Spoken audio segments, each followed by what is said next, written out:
weather on NBC 10 Boston. Boston's most accurate forecast. All right, we got a flashback Friday for you. Remember this? Friday. This has been 9 years since the first snow fell in what would become the blizzard of 2015.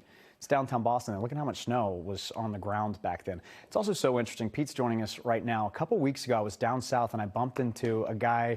I think he said he was from New Jersey or something like that, and he's picking my brain about the weather. And he starts talking to me. He's like, you know what we don't see anymore are those big snow mountains, you know, that the plows sort of push to the sides and stuff. You don't see that much. No, you don't. Not in the last couple of winters, right? Yeah. I mean, it's been pretty quiet. I mean, we haven't had a lot of snow in the last couple of winters, this one included.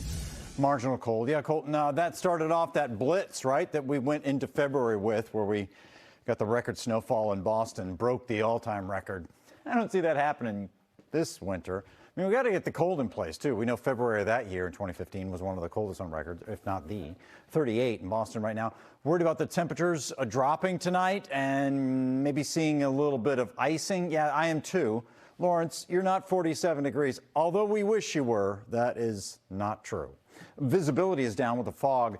It's sitting in Worcester at about a quarter mile right now, visibility, so that will be an issue. But yeah, temperatures getting near freezing tonight in Fitchburg and Lowell, through Lynn. Maybe we're near it in Natick and Framingham. Down through Norwood, we should be okay.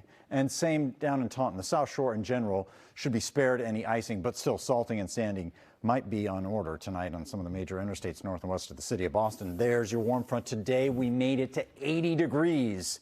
80 degrees in Washington, D.C. Incredible, right? All-time record for January. Yeah, no kidding, right? And there is the colder air. Now, some of this gets pulled down into the storm as that storm intensifies on Sunday. It's just a little. We're not going into a deep freeze, but it's just enough to bring us down to freezing. 40 tomorrow. Tomorrow, just a lot of clouds, a little bit of mist at times, maybe a few rays of sun. I got it all covered, and maybe a quick shower as well. The day is not washed out.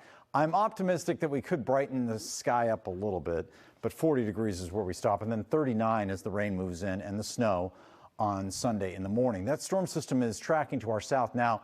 A lot of the guidance has been showing this to be a weak little weather system that comes along. However, it's not like that. The European, which is our shining armor, our knight in shining armor in these kind of situations, is this getting hit by some good snow here, especially north and west of the city, and the wind will be picking up. And eventually some cold will make it in on Monday. Now, Monday's morning commute is not all that friendly.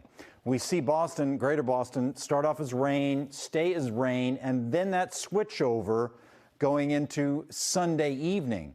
It's Sunday evening that we mix with snow, and then solidly snow starting at midnight on Sunday night, Monday morning, however you want to look at it. Then it carries through Monday at least till noontime. On the South Shore, it could go into the afternoon. We watch this on the timeline, too. Those pulses of snow that are most intense, right? This really picks out where we see the heaviest snow, the snowfall rates. When you see these shine up to like 2 inches per hour or 1 inch per hour through the Merrimack Valley, that's when you know you're going to get a lot of snow. Notice that's not on the South Shore. It's not really on the North Shore. It stays north and west to 495 up in southern New Hampshire. Then at the tail end of the storm, it comes back down again. So that's to say that where it hangs up, we're going to get the heaviest snow. This is still sticky snow, but these are the biggest accumulations right here. Boston's not in that 1 to 3, 3 to 5 Concord to Lowell, north and west of Lowell, up into Salisbury, back into Leominster, 5 to 8 Worcester as well. Strong winds on Cape Cod, too, 45 to 50 miles an hour. Along the immediate shoreline, it's 40 to 45. Otherwise, this is not a huge wind event. There's the 10-day forecast. Cold comes in, but it's not bitter. And we struggle to even meet 40 next week. It's a quieter week overall, and I think I like that. Don't you?